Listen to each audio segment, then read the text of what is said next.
বেকার ছেলেদের জন্য সুখবর। বলেন কি? হ্যাঁ, ঠিকই বলছি। কেবলমাত্র একটি সুইচ অন আর অফ করার জন্য বেতন পাবেন 30 কোটি টাকা। কি যাবেন নাকি সেখানে? তো চলো আজ সেই জায়গার কথা জেনে ফেলি এই ভিডিওর মাধ্যমে। বাতিঘর বা লাইট হাউস কি সেটা আপনারা সকলেই জানেন। বাতিঘর বা লাইট হাউসের কাজ হলো সমুদ্র বা নদীপথে চলাচলকারী জাহাজগুলোকে সঠিক পথ দেখানো।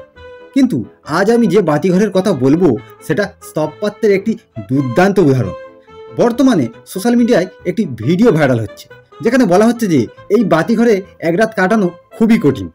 এখানে কাজ করার জন্য 30 কোটি টাকা বেতন ও বিলাসবহুল জীবনযাত্রার প্রস্তাব দেওয়া হয়। কিন্তু তবুও কেন কেউ এখানে কাজ করতে সাহস পায় না সেটা শুনুন। বিখ্যাত নাবিক ক্যাপ্টেন মরিসাস একবার মিশরের আলেকজান্ড্রিয়ার কাছে এসে এক ভয়াবহ ঝড়ের মুখোমুখি হয়েছিলেন। এই এলাকায় বিশাল পাথর ছিল যা মরিসাসের জাহাজের ব্যাপক ক্ষতি করেছিল এবং অনেক প্রাণহানিও ঘটেছিল। এই ঘটনার পর তারা বোঝে যে এই স্থানে একটি বাতিঘর প্রয়োজন।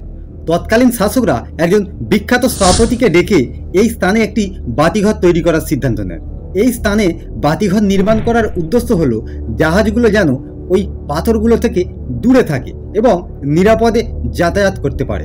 পরবর্তীকালে মিশরের আলেকজান্ড্রিয়ার ফারস দ্বীপে এই বিখ্যাত বাতিঘরটি নির্মিত হয়েছিল, যা আলেকজান্ড্রিয়ার ফারস নামে পরিচিত। এই বাতিঘরটি সপ্তম আশ্চর্যের মধ্যে একটি। এটি খ্রিস্টপূর্ব 284 থেকে 246 সালের মধ্যে নির্মিত হয়েছিল। এই বাতিঘরটি প্রায় সময় তীব্র ঝড়ের কবলে পড়ে, তাই এখানে কাজ করার শর্তগুলি হলো কোনো অবস্থাতেই এখানে অন্ধকার থাকা চলবে না।